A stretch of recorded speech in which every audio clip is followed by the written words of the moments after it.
Is your ESPN Fantasy Sports app not opening? In this video, I will guide you step by step on how you can fix that.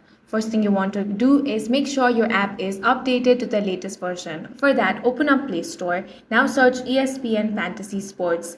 If you find the update option, tap on that and update the app to the latest version. Now open the app and check if your issue is resolved. If it is not resolved, then next thing you want to do is clear the app cache. For that, tap and hold on the app. Now tap on App Info. Now scroll down and tap Storage. Select Clear Cache. You can also select Clear Data and delete the application's data. Now you will have to log into your account again. If that doesn't work, you want to reinstall the app. For that, tap on the uninstall option. Once you have uninstalled it, install it again from Play Store. Now open the app and check if your problem is fixed. That's all for this video. If you found it useful, make sure to hit the like button and subscribe for more videos like this.